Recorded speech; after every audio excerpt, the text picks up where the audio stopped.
All right, here we go with our third guest of the 13 that we will have on during this Knollapalooza. We just call him Dave, and we're going to start off with that. I'm number 3. Huh? I'm number 3. You're number 3. What did I say? That's what you said. Yeah, you're number 3. You used to be number 2, but then Harry made you number 3. Are you upset with that? With you. Oh. Yeah. How dare you agree with me? Yeah. No, it's better for me. I'm just waking up here. Yes, we want to tell everybody, too, we usually call him Dave Blimp or anything like that, but the reason we do that is because one of his websites is 911Blimp.net, and also the other site is 911u.org. Is that correct? Yes, it is. All right, good. I'm 2 out of 2. Ooh, can things get any better? Yeah, but before the break, you did say Blimp 911, so we got to... I said Blimp 911? You all right, said thanks. Blimp 911. You know, don't let me get a big head. That's good. Keep me in my place. Don't doubt about it. Dave, I tell you what. First of all, I want to ask you, since the last time you were on, and then we're going to go back to where we kind of left off a couple of months ago, but has anything come up since we last spoke that, for instance, has given you like greater hope, perhaps, that there's a little bit more light being shed on what happened and are people getting it? Let me start off with that. Anything on your end from what you've seen, heard, or even information that you've gotten through the Internet? The direct answer is no. I'd say the biggest thing that happened is that Scott McClellan published a book, and he didn't get into, he never got around to saying that Bush and Cheney lied, so of course his book is a lie. But right there on the cover of the subtitle, he talks about Washington and the culture of deception. And that was kind of the cue for Democrats like Henry Waxman's House Overlook Committee. And, they're supposed to be the oversight committee, but they overlook all this treason on the part of Bush. And that was their cue to jump on him. For instance, just those bogus Niger uranium documents that, are detectable by a sharp third grader because they look like they were made by a not very sharp second grader. And somehow that fooled the entire U.S. intelligence community. And Scott McClellan's book was a perfect opportunity for guys like Waxman or Pelosi or all these other fake opposition Democrats to say, yeah, speaking of which, and they didn't do it. They just kept sitting on their hands. And so it kind of strikes me that these people, these so-called powerful people in government, it's like they have less power somehow or are less free somehow to publish the truth or reveal some lies than guys like you and I are. We can put up our own website, and these people can't for some reason, or won't. Well, you just said 2 things. Let me hold you there because I think it supports, well, at least my supposition when you said they don't put up their own website. Just now you said that, and before that you were talking about how the fake opposition Dems didn't pounce on this. But doesn't that speak of the fact that really it's all a game? And that they don't, when it really comes down to going for a juggler or something like that, they know there's a line that they can't cross, and so they just let it ride. What about that? You're absolutely right, and I think that as much as I prefer to talk about 9/11, and a lot of your listeners, I'm sure, are aware of the Hegelian dialectic, I think that perhaps you could consider sometime devoting like a whole week to having different people on talking about the Hegelian dialectic, because it is so powerful and we are so immersed in it, and I'm not even sure I'm qualified to address it. I just suggest to people that if you want to understand it a little better, force yourself to watch a couple weeks' worth of professional wrestling on television, and maybe you'll start to get the picture better.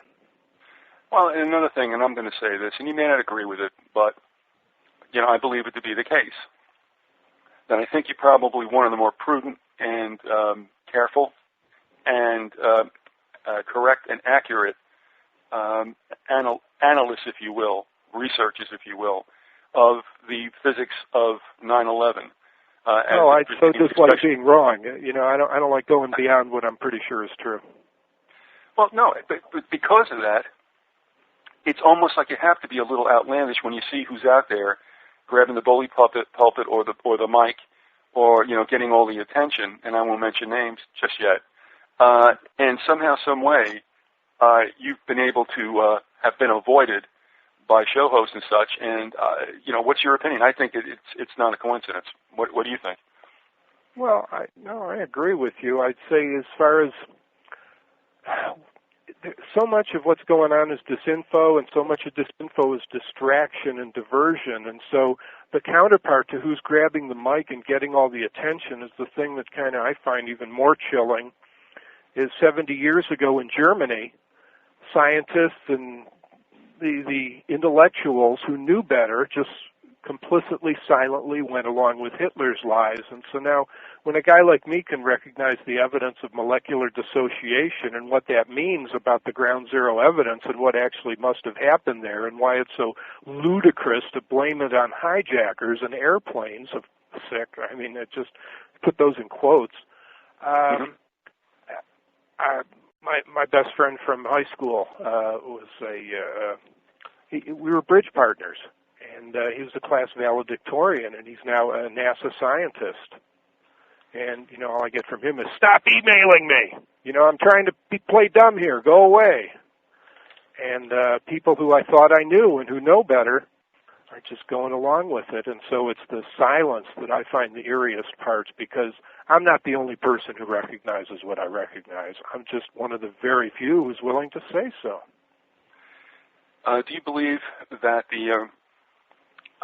the reaction that you've gotten from people, quote, that you thought you knew, do you believe it's that they really are sold lock, stock, and barrel by the 19 Arab hijacker story, or that they know that something's up and they do not want to discuss it? Or a mixture of both? What about that, Dave? Well, in the case of my NASA acquaintance, he clearly knows that the temperatures hotter than the surface of the sun were involved in the destruction of the World Trade Center. And so whether he believes hijackers or not seems to me as an obligation to point out that he knows that the hijacker story is not adequate to account for the evidence. And he doesn't. So I actually think it has more to do with fascism and survival and fear and just keep your head down and keep gathering that paycheck. Well, I would say then that your answer to my question, whether anything looked more hopeful, and that would probably be a no to not much. In my opinion, if we want to see justice for 9/11 before the whole system collapses, we'd better pick up the pace. Something came along a couple of days ago, and I believe I sent it to you. I think we spoke about it a day or so yesterday, in fact, with this. And it's not a big aha, but I mean, I just thought it was interesting that this came out, despite what the source was, and that was more talk from, I guess, some principals or those who were down there at the WTCs, that 7 went down quite a time after the fires burnt out. If you did take a look at that information, what's your call on that? I'm sorry, I didn't. I'm not even sure I received that information, but I didn't look at it. But it's just, I guess one of the changes I've made to the physics department page at 9/11 University is I've kind of enforced better language discipline on myself, or at least on the page. And I've stopped referring to the hot spots as fires, because everybody knows what a fire is, and that's not what was involved in the World Trade Center. And obviously, during the day on 9/11, there were flames and those normal types of fires in the building, but I'm afraid to talk about that is to suggest that had anything to do with anything, when of course it did not. All right. Would you, I guess, reprise, if you could, and I mean, there's no rush in breaking this out, about how you explain what happened with 1, 2, and 7, if you wish to speak to it.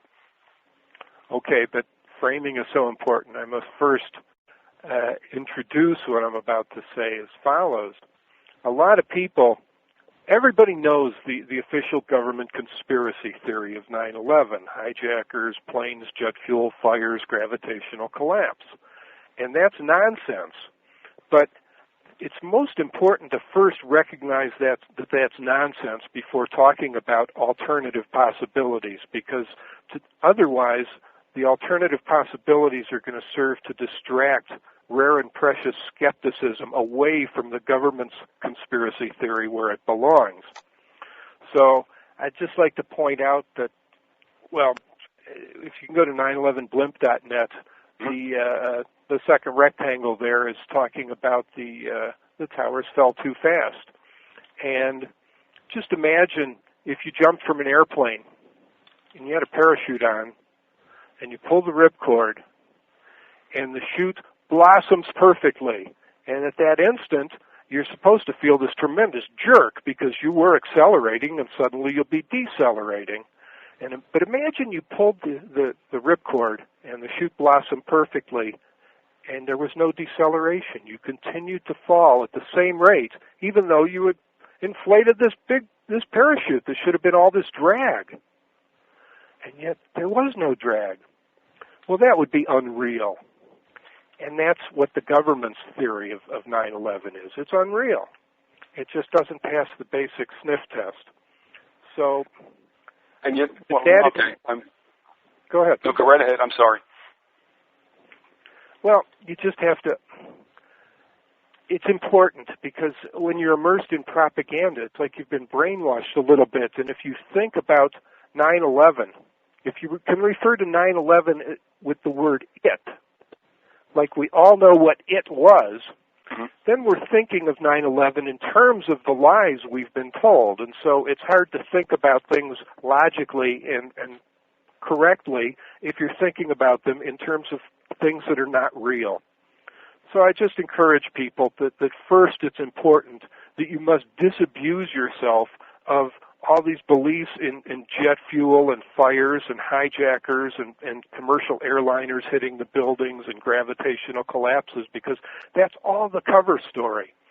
And if you go to 9/11 University, 911u.org physics department, you see the talk, or even on the homepage, there's a graph there that reveals from the physical evidence at ground zero what that reveals about the particle size and what caused them, and the temperatures hotter than the surface of the sun. And basically that leads you to know that there was exotic weaponry involved somehow, some way.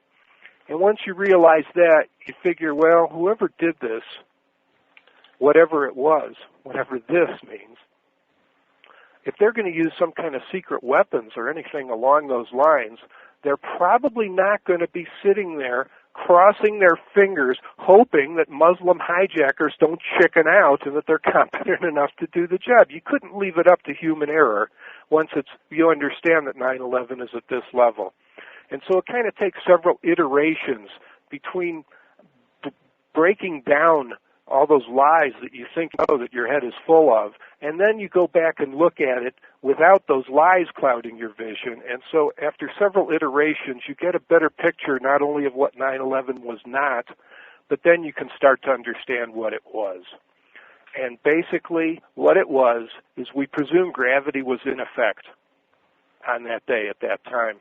So when the towers came down at near free fall speed, we assume that that's due to gravity, but that there was this lack of resistance, because to come straight down through supposedly undamaged lower stories, that's the path of maximum resistance. That's more than the parachute opening, and yet the effect was less.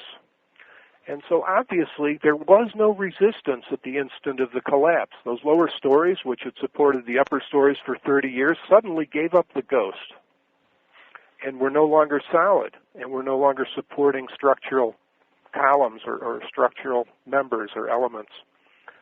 And so gravity brought the towers down all right, but it couldn't have done it that rapidly without a heck of a lot of help. Well, you're saying it's faster than gravity, though, isn't it? No, it's slower than gravity. But it should have been way slower than gravity, and it was barely slower than gravity. And it's that discrepancy there, which should have been huge, by the way.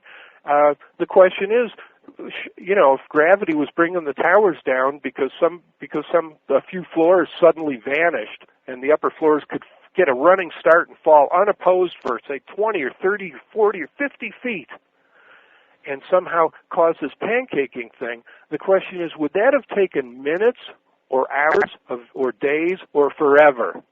And when we're talking about the second hand of the stopwatch here, we know we're in the wrong ballpark. So, you'll see some of the disinformers say, some people claim it fell as fast as gravity, but it was really a little bit slower, so those people are lying. that's the old straw man argument. That's just trying to find fault and divert attention from the fact that the towers came down too fast, way too fast, way too fast.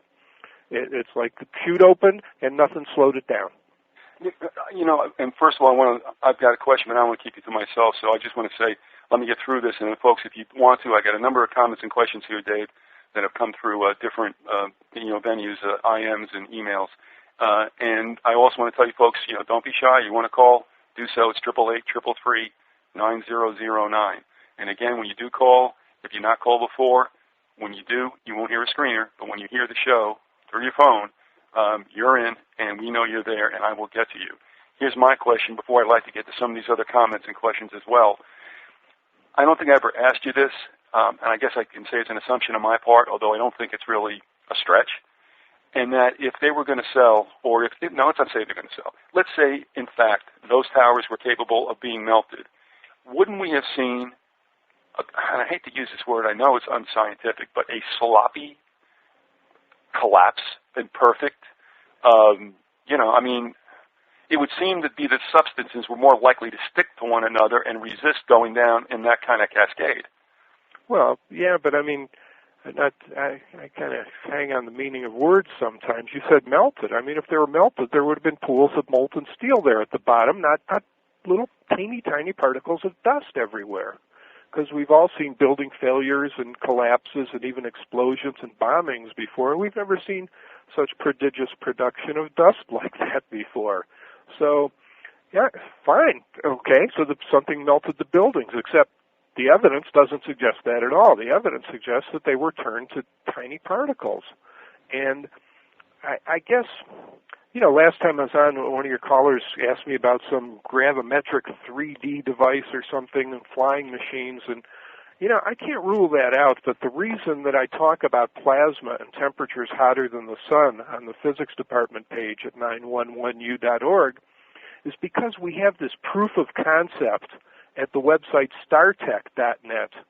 And StarTech is selling disintegration chambers based upon the principle of using plasma, in other words, turning matter to the fourth state of matter, beyond solid is liquid. Beyond liquid is gas. And beyond gas, molecules dissociate until you have just free, loose atoms, and at the beginning at least, or at the periphery, fragmented molecules. And that's what caused that dust. It wasn't caused by pulverization. There's no kind of pulverization process that could have instantaneously, and of course pulverization requires energy, and where did that come from? Just like where did this energy come from? But once we see the nanoparticles and we recognize that there was plasma there and we recognize temperatures hotter than the surface of the sun or corresponding energy levels, we know that we can rule out all conventional causes. And once we can rule out all conventional causes, we can safely stop talking about airplanes and hijackers as having anything to do with what happened there. So that's kind of a shortcut, if you will, to arguing about, black boxes and aircraft wreckage and all the things that suggest that there were airliners there when that has nothing to do with being able to cause so many tiny particles. So it's a proof of concept. I'm trying to require as little a leap of faith or logic or trust or belief or what have you to gain an understanding of what did happen there. But I only want to talk about what did happen there after we all agree that the government story is total nonsense. It's ridiculous to go on believing that. And so as long as we're not trying to compete with what everybody knows, then we can discuss it rationally and intellectually instead of emotionally. All right, I got a couple of comments that are just kind of pretty much attaboys, I guess, and that bears repeating as well. Originally, Parry had stated in a chat room, and this goes back to what we were talking about on kind of like the turn of the last show into yours. And she says they are waiting for the other shoe to drop, complicit societally, and so with enormous buy-in to those controlling the info, however we know intuitively. And then she backs it up and says, and then Dave knows exactly. Hey, I really appreciate his immovable stance on the truth. S. Brown came in and said, I love the comic at the bottom of Dave's webpage, the Blimp Net one, the Pearl Harbor reference. Anyway, and then they go through a little repartee, and I just want to see if I can get to the bottom of the screen. We got some others there too. All right, and the ones that are really posing more in-depth questions, I'm going to keep them as I get through some of this. You also have good old Jeff from San Diego. He says, say hello to Dave from San Diego, where he's from. He also mentions David Baldacci's last fictional novel titled The Whole Truth was based on the premise of Washington-based organized companies that specialize in, quote, perception management, unquote. The idea is that the American people can be made to believe any lie. That's where much of the DOD budget has gone in the last 7 years. Now, that's more of a comment, but, I mean, if you would like to address that, fine. If not, we will go on. You tell me what you'd like to do. Yeah, perception management. It's I once lost someone near and dear to me temporarily to Scientology, and was involved in kidnapping that person and physically abducting them and confronting them over and over and over again. And it was just incredible how resistant they were to this. But we'd done a little research going in and knew what we were up against, and it was hard to believe going in, and then we experienced it and realized that, yeah, because others had gone through this and word was starting to get around. This was back in the 70s. And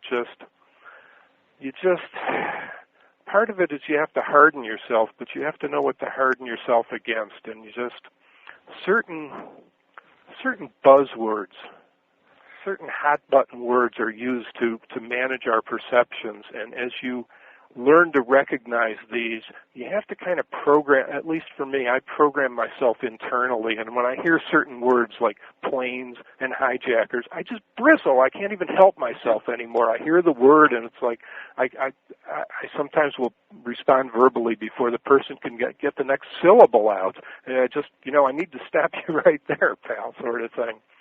And so perception is reality in the minds of these perception that can do it on a mass level with the help of the mass media and the so-called alternative media right by their side, hand in hand. Right. Another Hegelian two-headed monster thing. It is a lot about perception management, and all I can tell you is your perceptions are being managed, and it's up to you to manage them better than these guys in Washington. We have a caller, but before we go to the caller, and please be there, what you said just made me think of something as you were talking about how you see perception management. And it's a line from a Michael McDonald, Kenny Loggins song, and it says, what a fool believes no wise man has the power to reason away. What seems to be is always better than nothing. Caller, come on and state your question or your comment. Thank you. Before that, I just want to say there's a quote, I think, by Voltaire saying that anyone who can make you believe absurdities can make you commit atrocities. And that's what the perception management is doing. And how true. How true. Voltaire, a man must cultivate his garden. So let's go to the calls if we can. Caller, are you there? Hello? Hello, you're in. Oh, it's me. Okay. Yes, it is. It is you. Welcome to the show. How are you? Thanks. This is the first time I ever called anybody up on the radio. But anyhow, Dave, have you ever looked into the insider trading scandal that was going on that day with the puts and calls on the airlines? I believe that's disinfo.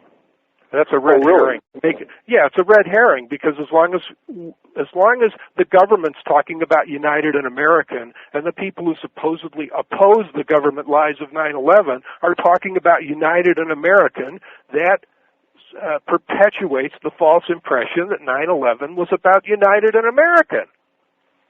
And once you understand that the towers were turned to nanoparticles, you understand that hijackers and airliners is just a hateful enemy-creating cover story for what really happened that day. Huh. Now, I'm not saying that. I think it's worthy of investigation. All leads are worthy. Whoever put that story out, I believe it showed up in I don't know where it first showed up. It shows up in a lot of places. I haven't seen any. You're the first person I've come across that made this observation. If you go to the 911Blimp, the video thing, there's a link to archive.org where I've put up like a 700 megabyte DivX file of what I recorded on my VCR on 9/11. And there's one point where some ABC show, I think it was, he was talking about one of the passengers, from one of the airliners, was talking on his cell phone from the flying airliner, That wasn't Rosalind, was it?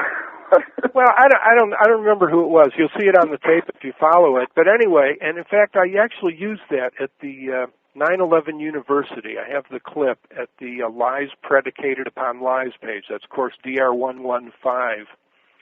And the funny thing was, it was at the same instant that ABC was talking about that disinfo, that some guy on Fox was talking about the what you brought up, what you mentioned, these market manipulations, the put options, And but I could only record one at a time, and in fact, you'll even notice that I was watching one and recording the other, and as soon as I felt like the meat of the ABC story about smoke from the wing, like, the plane, quote, was shot down, because you can't shoot down something that's not there.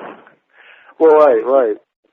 But anyway, and I switched immediately to Fox because some professor from some college in California or something was reporting to Fox News Channel about these put options. And it was like competing disinfo. It's like no matter what channel you were tuned to, you got disinfo, but there were multiple ones that just, coincidence? I don't know. They were going out simultaneously that night. But again, I used to have that on my homepage as one of the list of things that I found suspicious. And I over time, I go back and more iterations. I look at what I've written and I go, David, what the hell's the matter with you? That's disinfo. Get that out of there. We're not. As long as people are talking about planes and airliners, it's like go back to '63. As long as people are talking about Oswald, case closed. And also, we need to put better discipline on ourselves and say, wait a minute, we have much more salient points that we should be talking about. Let's stop talking about airliners and hijackers, please. There was supposedly a lot of gold stolen that day too. You feel the same about that, I take it? I'm sorry? There's stories about how immense amounts of gold were trucked away from the basement of the World Trade Center. I think that's a lead worth following, but I really think we need this myth about hijackers and airliners because that's the core of the big lie of 9/11.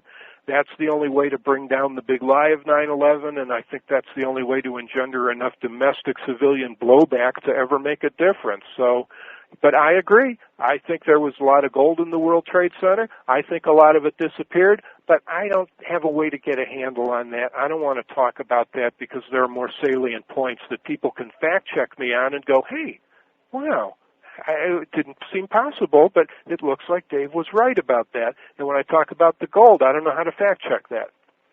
Colin, what I would also, if I could address what you said, because what Dave said to me, I was like a little like, oh, is that right? Because obviously we thought that supported that something was very wrong that day, and of course there was foreknowledge. But I will say that if I've got this right, I think you will agree, if you think back, that story was broken by Michael Rupert.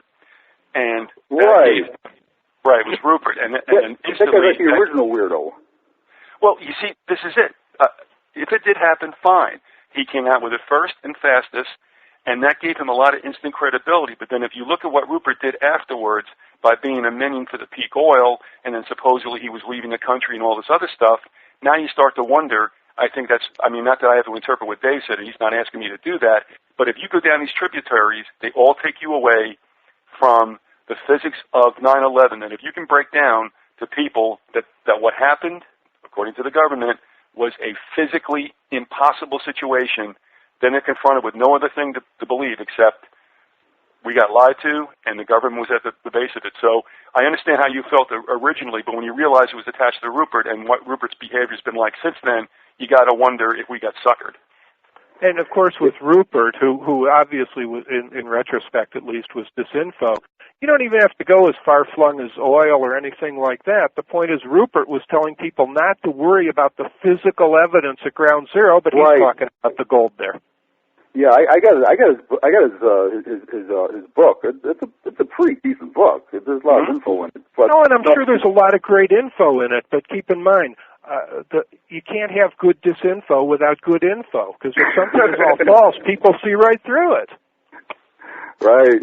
Well, I have yet to come across a disinfo-free source. I'm looking for it, but I still can't quite find it. Hey, you found it right here. What are you talking I'm doing my best, and I could use help. If you can help find the disinfo in what I've published, please tell me, because I sure tell other people when I find it in there. Nobody tells me. You told me to. I'm going to pick you up on it. Okay, thanks. Thanks for the call. One more thing is, I'm going to send you an email. I think I've got to the bottom of this Chapman mystery too. My ma got ripped off with he recommended a bunch of stocks and they lost like 90% of their value or something. And I looked into it, and he has a son. His name is Bob Chapman Jr. Yeah, but I'll be sending you a email.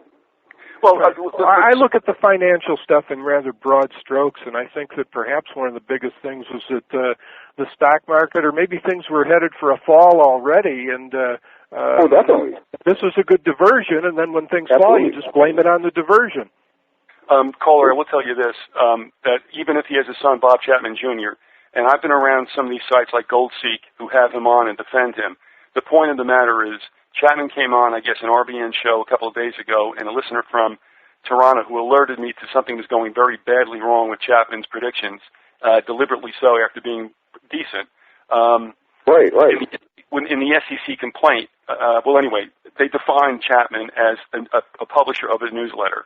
So when Chapman gets on and tells this caller on RBN, it's another Bob Chapman, it's like another George Bush. I mean, it's bullshit, excuse me. And the thing is, he lied about it. If it was his son, he's technically telling the truth. It was another Bob Chapman. Well, if it's his son, they both know what's going on, though, isn't it? Because there's no other Bob Chapman unrelated that was putting out the International Forecaster. Exactly. He's lying by telling the truth very, very well. Yeah, and I'll just tell you one thing. You're going to find this funny, but when we were talking about the gold that came out of the World Trade Centers, Liam from Northern Ireland says Bob Chapman stole it. That's funny. Okay. Well, I'm going to tell you what I got, and nice talking to you. I'm going to take a look at your site, Dave, and thanks. Please help me filter my. Hopefully I'll find something. Huh? Or should I say, hopefully I won't find something. But anyhow, sorry, I'm having trouble understanding the caller. It's a little fuzzy. No, that's okay. He just said he'll take you up on the challenge, and we'll see where that goes, and that's good. That's the way it's supposed to be. Good. Thank you very much for the call. Okay. By the way, there's something that you might find interesting. That's I had long ago grabbed a copy of Kyle Hentz's website, 9/11 Citizens Watch, and I was pouring through it, and I found what I call a 9/11 Pravda, which is my derogatory name for the 9/11 Truth Movement, an organizational flowchart that apparently was made by Kyle Hentz on January 1st, 2003. And I have a link to that posted on the College of Disinformation Recognition homepage at 9/11 University that you might want to look up. But it points to the peace and justice movement and the anti-globalization movement, like that Michael Chossudovsky thing, and it's just incredible that Kyle Hentz was drawing all this up in early 2003, and you look back at it now with the benefit of hindsight, and it's something to mull over. Are you saying that, now here's what I'm getting from it, because what you made me think of, and I might be wrong, but there was a group that came out very early, very fast, that called themselves like Unanswered Questions, and then there was Hentz and Judge, and not that I'm smearing everybody here, I'm just saying here were some of the people in there, Catherine Austin Fitz, and to me, Hentz I thought turned, Judge I thought turned, I don't know who else was in there, and I'm like, so what was the point of all this? Again, what do you mean they turned? You think they used to be good and then they went bad, huh? It's the old story with Rupert. You give him a good leg and then you give him a bad one afterwards, and people are already hooked in. That's what I'm saying. It seems to be. Well, I certainly learned some things from Rupert that I still believe to be true, but he also, in terms of 9/11, he went the wrong way. But these guys like. Some of these guys like John Judge, I guess they have a long-standing reputation of which I was totally ignorant. So my perceptions weren't tainted by any old perceptions. I just took what they were doing in terms of 9/11 at face value, and that made it easier to see through them, I think. Well, I followed them right out of the chute, and then there was a place where I had to get off. And yeah, I mean, and I'll tell you what, here's the deal in this crew. They don't tell small lies, and if they lie to you once, they're going to lie to you again. So as far as I'm concerned, these are not personas non grata. And even once they're outed, they still believe they act like they haven't. It's kind of like Dorothy. Toto pulls back the curtain. She notices the voice is coming from a man, and what does the voice say? Take that man behind the curtain. I mean, all they can do is keep going with the big lie over and over. This goes back to perception management as well, which I'd like to revisit, but we have other people who have asked questions and such. And I know that this was going to come up when you were talking about what you would have had if you had a melted WTC 1 and 2, and the person wrote, I thought there was molten metal in the basement. It was hot for weeks. Do you want to... Sure, yeah, go ahead. Yeah, but I mean, right after it comes down, there were cameras on the scene, and it didn't look like piles of, pools of steel steaming or anything like that. It was a nuclear winter scene. It was just, the air was filled with this like snow of these teeny tiny particles and the accompanying haze, and everything was coated in dust. That's not what happens when things melt. Now, this is definitely explained. I'm not sure if it's on your site, on a number of sites, but how do you get the molten pools then that were so hot for so long? Okay, well, that's where you need to really pore over and study and kind of pick away at the physics department homepage at 911U. But apparently, to cause temperatures hotter than the surface of the sun, you're going to be able to have lingering temperatures capable of having molten metal immediately afterwards. But I think in order to have something stay molten, other than mercury or lead perhaps, for weeks, as was reported from multiple sources, it's hard to know what to trust, but how can we account for that if it's true?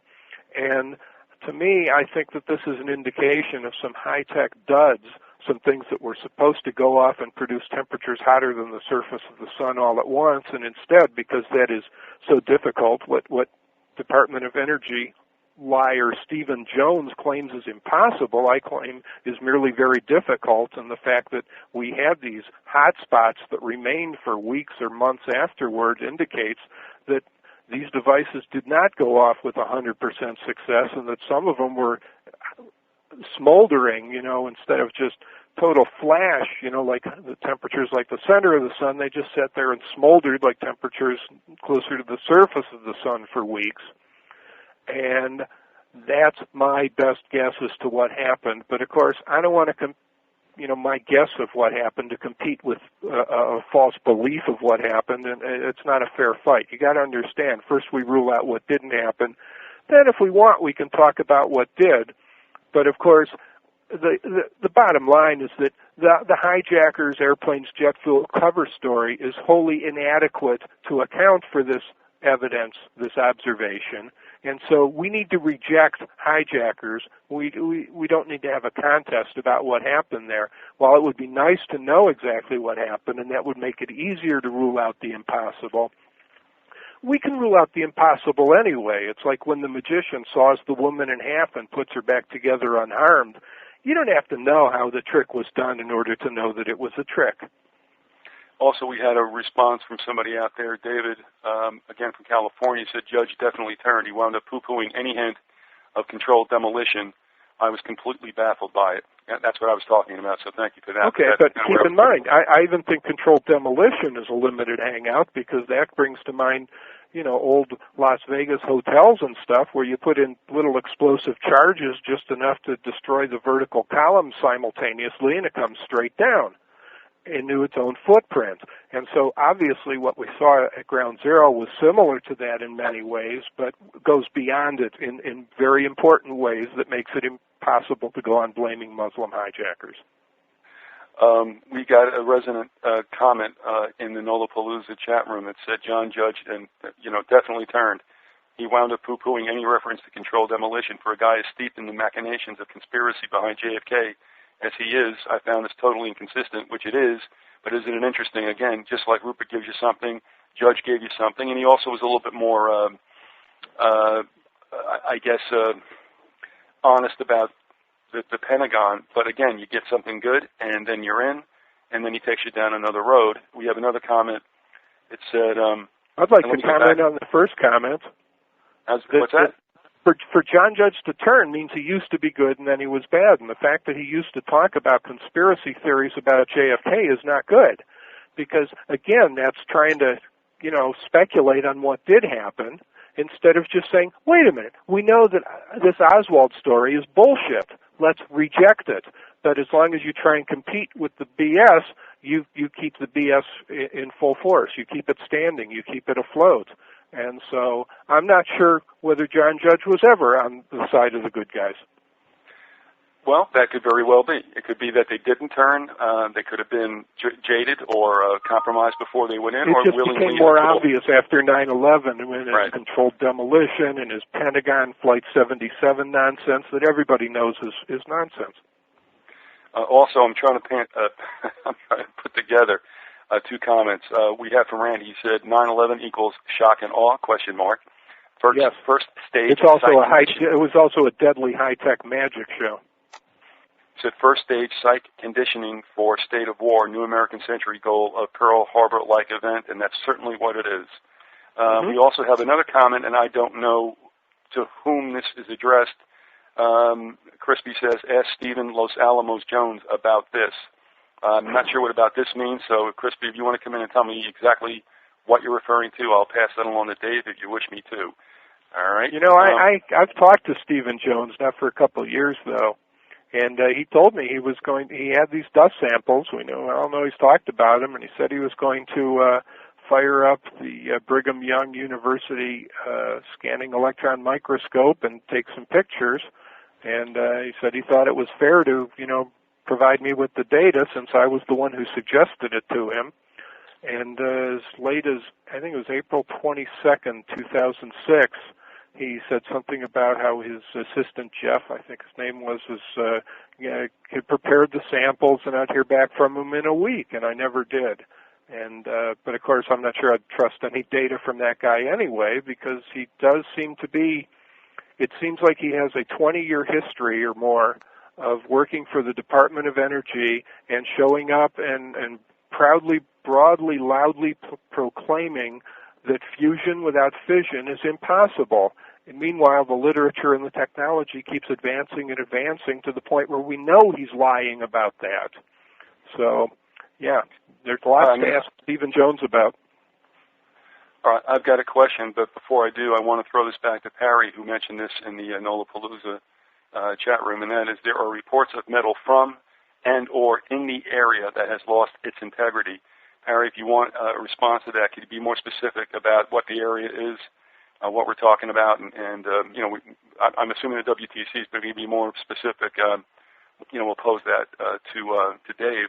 What I would like to know too, and I'm sure some people are thinking about it as well, since controlled demolition is not something that you're comfortable with, and sometimes handles aren't. I mean, they're just these little sound bites, and that's all they are.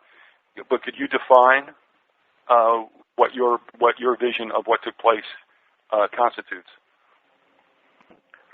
Controlled demolition is a well-known label, like pulverization, and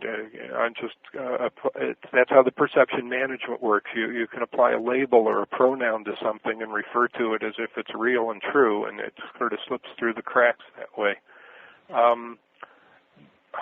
Well, there were these basement explosions at the same time as the aerial impacts, whatever they were, and I have no idea if those basement explosions were conventional or not, but clearly they're not accounted for or even mentioned in the official account of what happened that day. But apparently, the same time that everybody's attention was drawn to what was going on at the 90th floor from an aerial attack, something happened to weaken the basements at each instance at 846 and 903. And then, at 903, the same instant that huge, oversized, Hollywood-perfect pyrotechnic fireball erupted from the South Tower, there were multiple explosions in the North Tower, suggesting that there was a network of explosives, probably not wired, probably linked by radio network. And the way these are positioned makes it look like the nearly airplane-shaped holes in the side of the tower walls were artificially created. So that's just some dot connecting. But again, I have this video, and remember, Sherlock Holmes could solve cases by noting a dog that didn't bark. And these explosions in the North Tower is one of these pieces of video that the world just pretends doesn't exist. And I'm sorry, but I recorded it on my VCR on 9/11, and I've put it up there, and it does exist. And these are my horizons, my gyroscope. This is how I can stick to being so adamant about this stuff that I don't get lured back into talking about put options and airliners and hijackers, because I can see that that's not what this was about. We even if we can't see exactly how the trick was done, we can see enough anomalies to know that, in fact, it was this deadly high-tech magic show. And in terms of the actual collapses, that was truly the big show. That would clearly involve these exotic weapons. You can see as the towers were kind of exploding and blossoming outward and not just collapsing straight down like any controlled demolition, that there were huge sections of grated steel and aluminum from the wall of the tower that were blossoming out and peeling out kind of like a banana at first. And you can see they were vaporizing as they fell, not melting, vaporizing or beyond, being turned to even beyond steel vapor, but perhaps atoms that made up the steel, including iron. And this cannot be accounted for by any conventional cause. And it's just right there staring us in the face when you see steel being reduced to oblivion particles as it falls through the air. You know that that's not any kind of normal controlled demolition. All right, we have a comment. Crispy did specify what he was talking about what Jones killed. He said he killed cold fusion. We also have a clarification on what Parry... See, but I don't want to talk about it specifically in terms of cold fusion. I want to look in the more general case, because that lends itself to dot connecting down the road. And he's trying to rule out the possibility of fusion without fission. That seems to be the commonality between his outburst in the 80s and the one this decade. Harry clarifies, she said, metal on the subway under the site and metal on buildings still standing catching fire. A slow burn, fast rust-like process. And then there were questions if the metal that was taken from the site was used in any of the cranes that kept collapsing. Oh, brother, that's some kind of... Wow. I'm not making fun. I didn't even think of that. I mean, me neither. Holy mackerel. So anyway, that's what she was talking about. No, but that's cool, because if you don't have the thoughts, you can't evaluate them. So I like that. Well, the thing is, there is a question about what is still compromised down there, but, how are we going to know? I mean, it's just hard to tell. The other thing I was thinking about the other day, honestly, is still how many people have been affected. And I try to get somebody on, and it seemed like they shied away from it, a fireman especially, who had been, dosed with the asbestos or whatever particulate matter that gave him a very, very bad respiratory situation. Well, that's it. It's the size of those particles. That's what nobody's talking about. They want to know what was in that dust, and it's the size of the particles that gives it all away. It's the size of the particles that presents the biological hazard. And I'm sorry to hear about anybody suffering like that, but I want to make them aware that, if they can find an honest doctor, if there is one, Diogenes looking for the last honest doctor here, we need to address it from the point of view of the size of the particles. It's just like asbestos particles. They're so big that they can be inhaled, but they don't come out. And these things, it's kind of the opposite. They're so small that they can be inhaled or even absorbed directly through the skin, but again, they don't come out. Another question has been, and by the way, Jeff, what you posed will probably take much more time to discuss, though I think it's valid. So if you can hang in there, we're going to probably revisit this when the Uticans come on at 7 p.m. Eastern. So I'm not going to let this go, and yet I may not be able to address it now. Although he has said, he said Dave is one of the very best commentators in 9/11. He does get it right. But I'll leave the rest of that, Jeff, because that's not a small question, and we'll talk about that, and if you can be around for that at 7 p.m. Eastern, 4 p.m. Pacific, where you are. And so we'll let that one slide, but thank you. We'll redress it later on. Hey, there's a couple other things I'd like to slip in before the clock gets us again. All right, let me just throw this out because let me get this out from Liam, and then I'm going to give it to you to finish up as we have about 6 minutes left. Okay. Liam says, could it have been plasma mini nuke? There you go. Yes. That's a leading candidate. It requires the least leap of logic or trust or faith. These are all referring to things that are in the congressional record. It's not like it's some secret thing that no one's ever heard of before. It's not like we're bringing up this new word and all the skepticism is aimed at us. It's like we know that it's in the congressional record. As taxpayers, we paid for tactical nuclear weapons, and the phrase tactical nuclear weapon never made any sense to me until I saw Ground Zero on 9/11. Of course, it didn't register immediately, but in retrospect. Okay, and then if you want to go, I'll throw it over to you. And by the way, before you do, I would just tell people about the two websites, how you differentiate them, and what's available as far as resources, especially on 911Blimp.net. Okay. 911Blimp.net is a collection of what I see as the suppressed evidence. It's all the stuff that the 9/11 truth movement either leaves out completely or misrepresents, to put it politely. Okay. And this is the evidence that makes it difficult to impossible to go on believing that cover story about Muslim hijackers. And 9/11 University is more about, okay, now that we know that we can't believe the government, let's try and make some sense out of it, both in terms of what may have happened there, what may have really happened there, but also it's very important to understand that the cover-up did not happen in a vacuum. And so in order for 9/11 to be as false as it is, that must mean that the media is lying to us, and it must also mean that Democrats do not honestly, truly oppose Republicans and support the Constitution. It's like it's two heads of the same monster, covert domestic subversion of the Constitution going on here. So 9/11 University is more about connecting dots. It's 9/11 into perspective.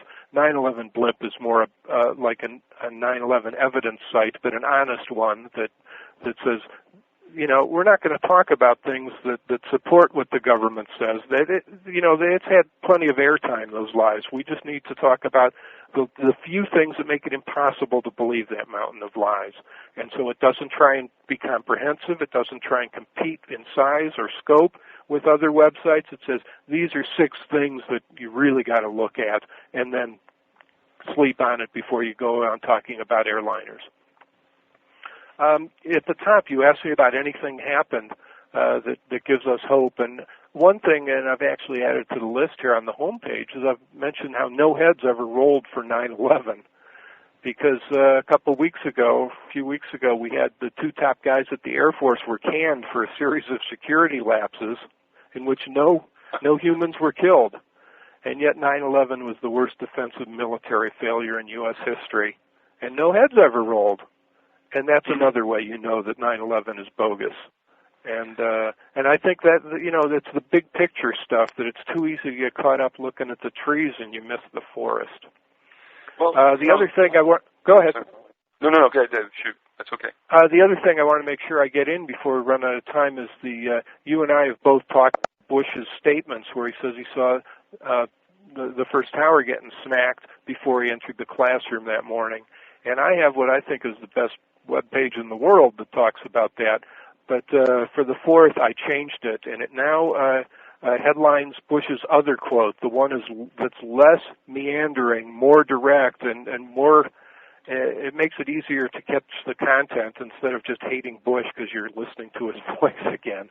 And so I encourage people, even if you've gone to that page before, to check it out again. And of course, I welcome any feedback, positive or negative.